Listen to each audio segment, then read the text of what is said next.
During the late evening on December 12th, 1985, in Washington state, a few Kmart employees were noticing this young little girl, not even 3 years old, wandering around the parking lot. At first, they thought that maybe she's just like every other lost child, but she started to look really paranoid and just aimless. When her parents or nobody was coming around, one of the employees decided to go and talk to her and ask her, "Hey, where are your parents? Maybe they're inside. Maybe we should bring you in. It's kind of cold." But this little girl couldn't speak. I mean, she was about 2 years old, so it's already hard to get a toddler to speak. But on top of that, she seemed really scared, and it was almost like she just did not want to talk to the employees. So one of them brought her in, kind of went down the aisles up and down to see if maybe her parents were in the store, but they weren't finding anyone. So they ended up paging the store, asking if anyone had lost their little daughter, but after some time, nobody was around. Since nobody was coming to get this little girl, they ended up having to call the police,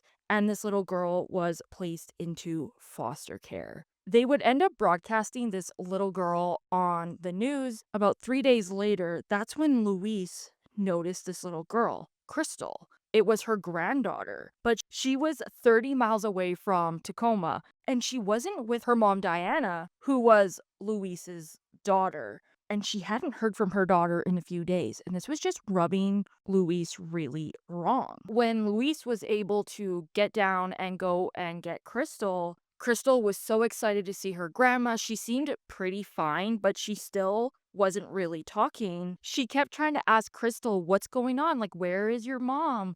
But she wouldn't say anything. But then she would tell her something that was really haunting. She would go on to say, "Mommy's in the trees."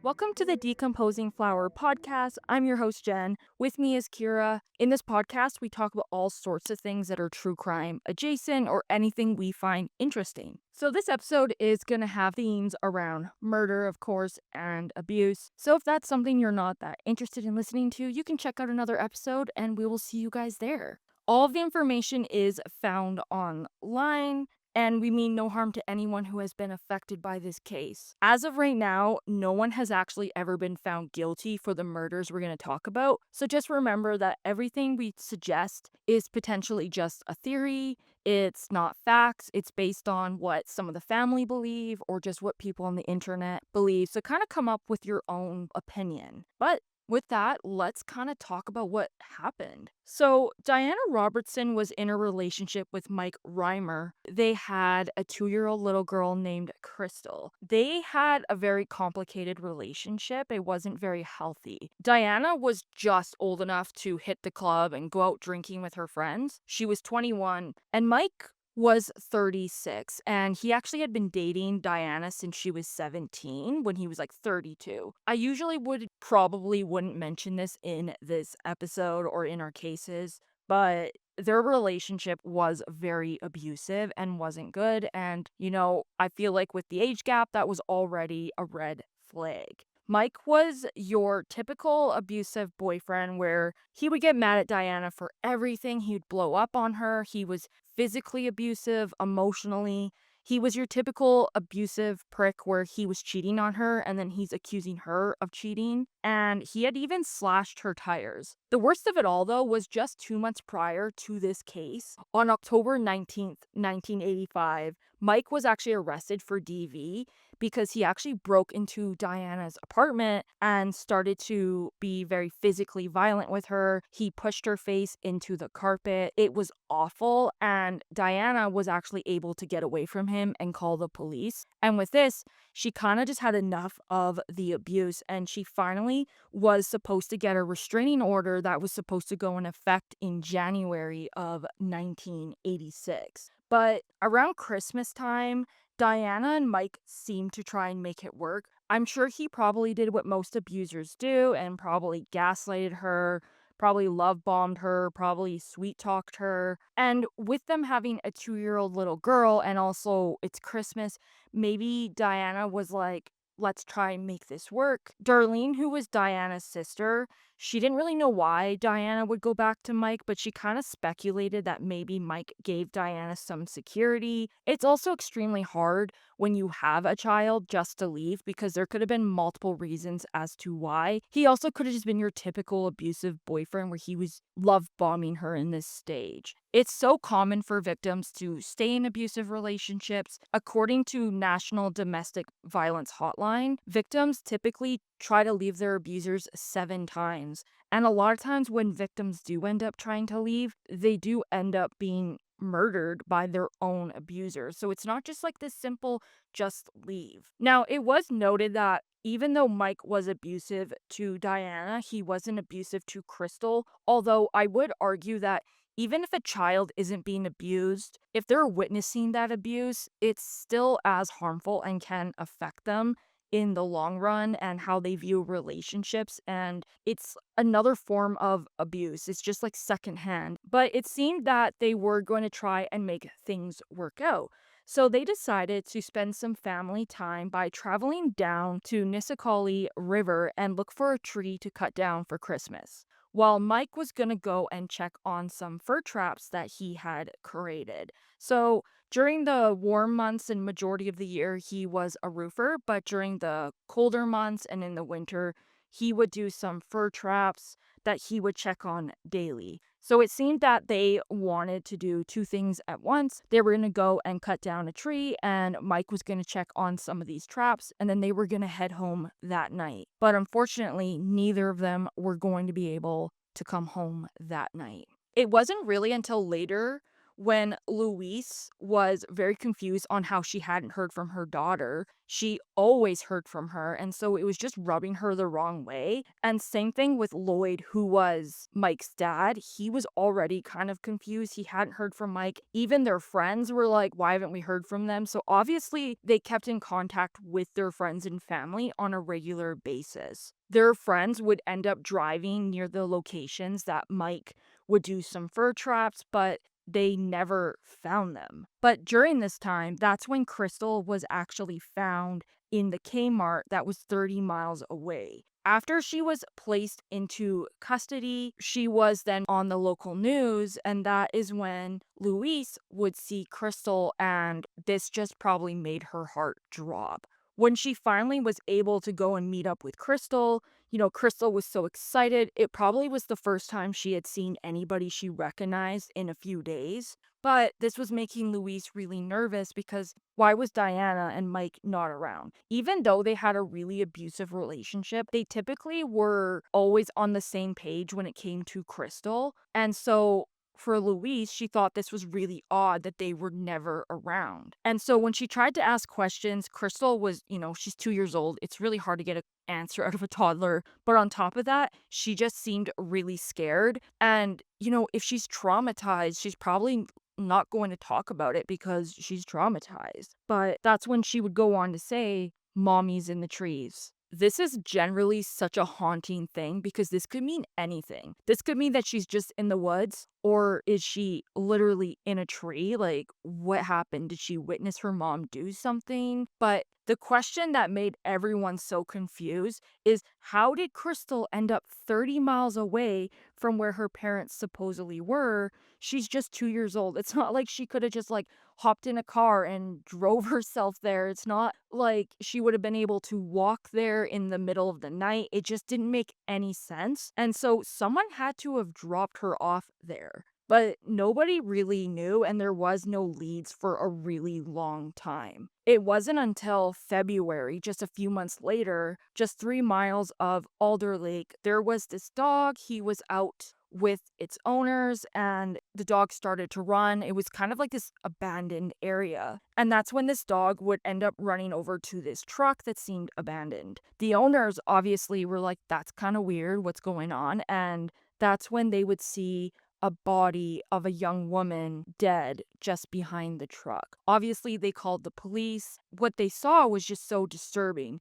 This girl had tube socks tied around her neck, and she had been stabbed over 17 times. And it was confirmed to be Diana, but Mike wasn't around. And so, like most cases, whenever a woman is dead and her boyfriend or her husband or her partner isn't around, most people are going to assume it's her partner. That's just statistically the way it works. And so, with Mike being gone, they pretty much were like, it had to have been Mike. He also was extremely abusive to her. And on top of this, Mike's dad said that Mike knew how to live in the forest for a long time, like on his own. So obviously, everybody was like really suspicious of this. And then they also found a note that said, I love you, Diana. So obviously, everyone was like, maybe this is Mike. Maybe he killed her and went on a run. Where is he? But Mike's dad felt like this wasn't true. He really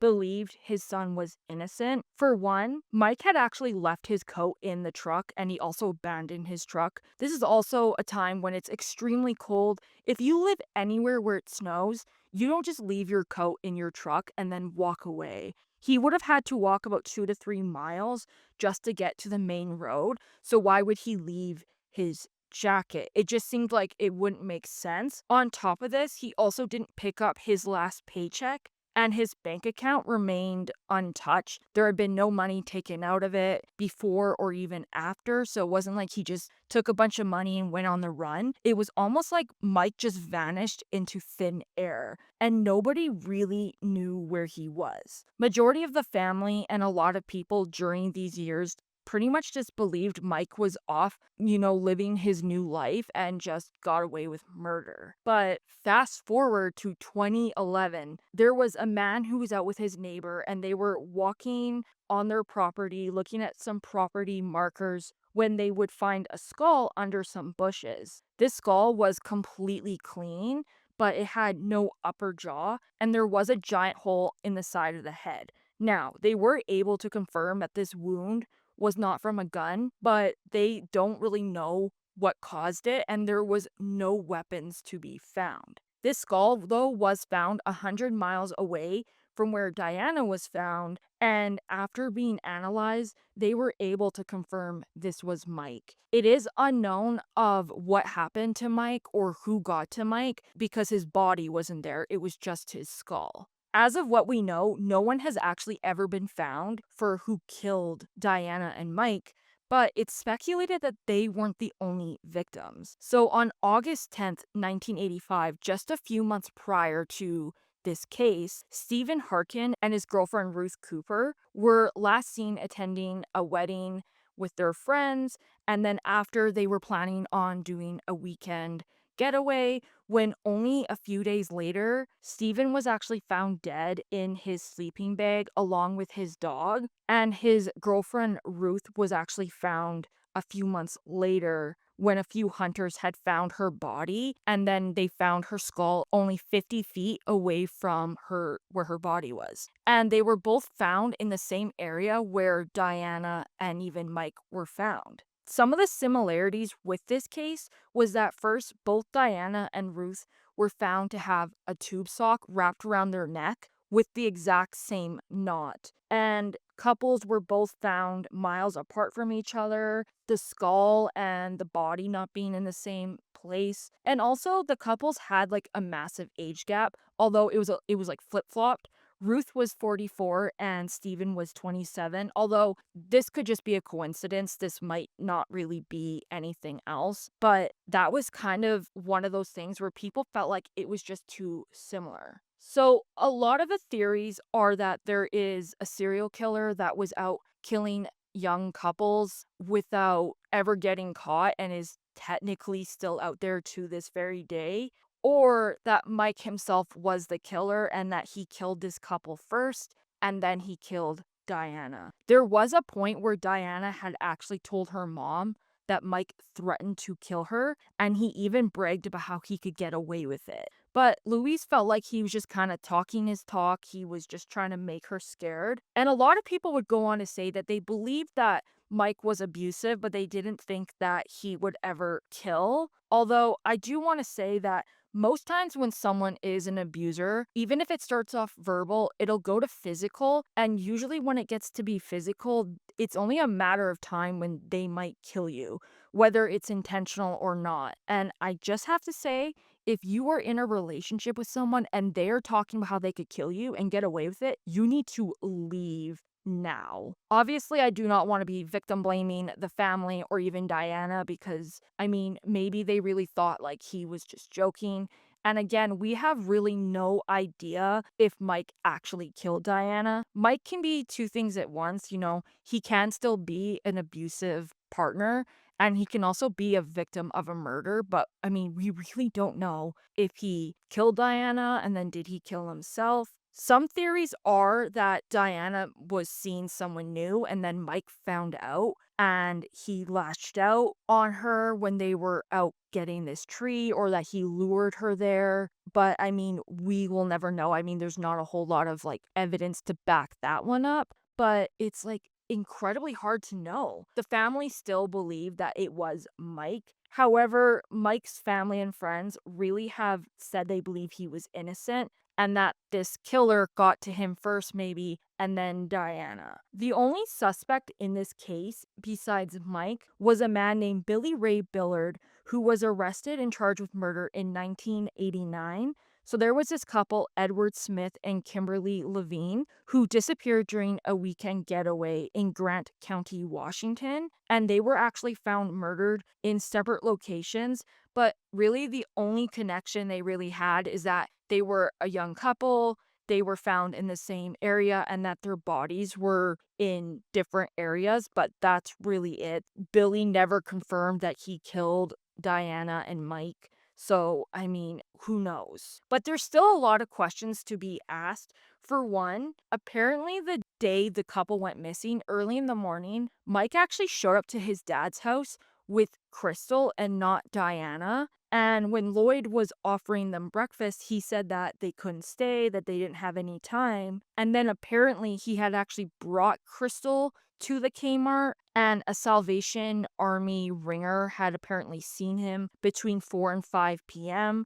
And when they came back from their break, his truck was gone. But it's hard to know if that's even true or if that's just a made up story. But it is very interesting to think that Mike showed up by himself with Crystal without Diana. That just didn't seem like Diana would have done that. So some of the theories are that maybe Mike had killed Diana at this point and then brought Crystal to go see her grandpa, and then maybe he dropped her off at the Kmart and potentially had a lot of guilt for what he did and maybe he took his life.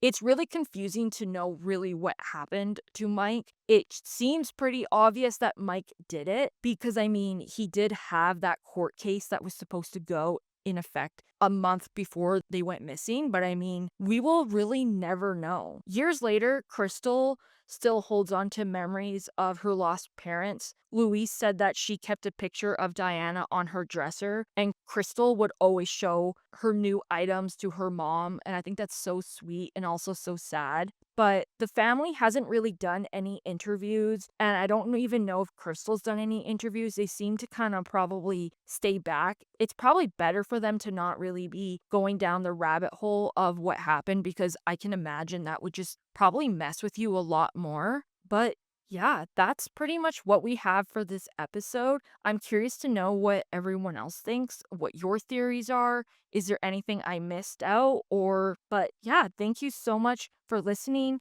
Again, we mean no harm to anyone who was affected by this case. And I hope I explained this with a lot of empathy and factual information as I could. We also do have a Google form if you are interested in a topic or a case that you would like us to discuss. You can always drop that down, and we will see you guys next week.